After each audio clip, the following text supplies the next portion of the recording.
မောင်ချောနွယ်အတုမောင်ချောနွယ်အတုကပြောတယ်တန်း40အတွက်ထွန်ရက်ခဲ့ပါတယ်တဲ့ကိုယ့်အတားမကိုမသေးကြတဲ့မောင်ချောနွယ်အတုကလေသူတို့ဘာချမ်းသာရေးအတွက်ပါဝင်ခဲ့ပါတယ်တဲ့မောင်ချောနွယ်အတုကလေတစ်တန်တွက်နီးဟာတစ်ကုံတဲ့အတွက်ဝမ်းမီးစာပေဆိုတာမသိခဲ့ရှာသူမောင်ချောနွယ်အတုကလေညက်လက်ဆရာရဲ့ပင်ကိုမှဝယ်မယ်တယ်မောင်ချောနွယ်အတုကလေတစ်ဖက်သားကိုဒုက္ခပေးပုံပေါ့ခမရမှာဒီပင်ကလေးနဲ့မှလူစုရရှာတာကိုဒီပင်ကမှဝယ်ဖို့ကြိုးစားနေလေရဲ့မောင်ချောနွယ်အတုကပြောတယ်အလမဲဆရာရဲ့မွေကိုဝယ်လိုက်မယ်တဲ့ဒီမွေလေးကြက်ပြပြီးစားရတဲ့တစ်ဖက်သားကမှလေမောင်ချောနွယ်အတုကပြောတယ်သူများတိုက်တဲ့ရေခဲစိမ်ဘီယာကိုသူ့ခွက်တဲ့အရင်ထည့်ပြီးသူ့ကိုအရင်တောက်စေခြင်းနဲ့ညှောက်စားရမယ်တဲ့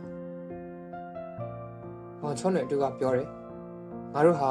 အေတင်မြို့သားတူလို့တွေးခေါ်ရမယ်ဆိုကရေတီမဟုတ်ခဲ့တာတေချာဖို့လိုတယ်တဲ့မောင်ချောနွယ်အတုကပြောတယ်မက်ဒေါနာလည်းဒုံလာပတစ်ခုနဲ့ပဲကော့ဘာချော့လည်းဒုံလာပတစ်ခုနဲ့ပဲလန်ဒန်ဒေါင်းနင်းသားလည်းဒုံလာပတစ်ခုနဲ့ပဲတောမရွာသားလည်းဒုံလာပတစ်ခုနဲ့ပဲ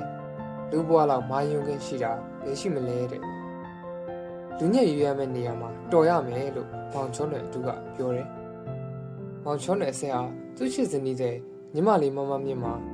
တကယ်တော့ညီမလေးပါပဲဒါပေမဲ့သူ့ကိုကြပြဆရာဖြစ်စေခဲ့သမို့ညီမလေးမမမြင့်လို့သူကဂုံရင်မြင့်ခေါ်ခဲ့တာပါလုပ်ခဲ့ရတဲ့တောချောင်းပြန်စိတ်ပေးရအောင်မယ်လို့နေ့စဉ်ထိတိနေရသူတတိတရ